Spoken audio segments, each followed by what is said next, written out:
మౌనిక వాళ్ళ అన్నయ్యకి ఫోన్ చేసి ఎలా ఉన్నారన్నయ్య అని చెప్పేసి అయితే అడుగుతూ ఉంటుంది. ఆ మాటలు వినగానే అక్కడ ఉన్న బాలు మాత్రం చాలా సంతోషంగా అందరం బాగానే ఉన్నాం. నువ్వు ఎలా ఉన్నావు అని చెప్పేసి అయితే అడుగుతూ ఉంటాడు. ఇంతలో అక్కడ ఉన్న మౌనిక మేము కూడా చాలానే బాగున్నాం. అది కాదు కానీ నీకు ఆ శివగాడికి అలాగే వదినికి నీకు మళ్ళీ గొడవలయ్యాయి అంట కదా! ఏంటి అని చెప్పేసి అయితే అడుగుతూ ఉంటుంది. ఆ మాటలు వినగానే అక్కడ ఉన్న బాలు మాత్రం చాలా కోపంగా ఆ శివగాడు ఎటువంటి వాడో నీకు తెలుసా అని చెప్పేసి అయితే అంటూ ఉంటాడు. ఇంతలో మీనా వెనక నుండి వచ్చి బాలు మాటలు వింటూ ఉంటుంది. ఇంతలో అక్కడ ఉన్న బాలు మాత్రం అవును ఆ శివగాడు ఎలాంటి పనులు చేస్తున్నాడో తెలుసా అందరూ పిచ్చి వాళ్ళతో కలిసి అని చెప్పేసి అయితే అంటూ ఉంటాడు.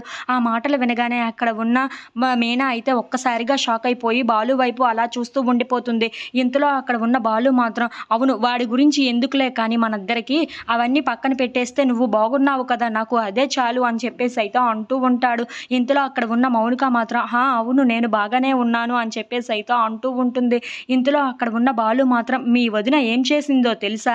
పూలు అమ్మింది కదా! ఆ మాలలతో నాకు కారు కొనిపెట్టింది తెలుసా? అని చెప్పేసి అయితే అంటూ చాలా సంతోషంగా మాట్లాడుతూ ఉంటాడు. ఆ మాటలు వినగానే అక్కడ ఉన్న మీనా అయితే చాలా సంతోషిస్తూ ఉంటుంది. ఇంతలో అక్కడ ఉన్న మౌనిక మాత్రం అవునా అన్నయ్య అని చెప్పేసి అయితే అంటూ ఉంటుంది. అవునమ్మా మీ వదిన ఎంత మంచిదో తెలుసా? ఇంట్లో ఎన్ని ఇబ్బందులు ఎవరు పెట్టినా సరే ఎంతో ఓర్పుతో, సహనంతో ఇలా నన్ను నెట్టుకుంటూ వస్తుంది అని చెప్పేసి అయితే చాలా సంతోషంగా మాట్లాడుతూ ఉంటాడు. ఇంతలో మౌనిక ఫోన్ కట్ చేసేస్తూ ఉంటుంది. అది చూసి అక్కడ ఉన్న మీనా అయితే బాలు దగ్గరికి వచ్చి తనని చాలా గట్టిగా హగ్ చేసుకొని, "మీరు నన్ను ఇంతలా అర్థం చేసుకున్నారని నేను అస్సలు ఊహించలేదు.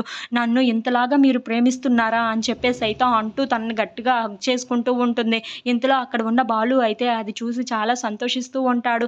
ఇంతలో అది చూసి అక్కడ ఉన్న మీనా మాత్రం, "అవునండి ఇన్నాళ్ళు నేను మిమ్మల్ని ఇలా అర్థం చేసుకోలేదు. కానీ మీరు మాత్రం నన్ను ఇంతలాగా ప్రేమిస్తున్నారని నాకు ఇప్పుడే తెలిసింది" అని చెప్పేసి అయితే అంటూ ఉంటుంది.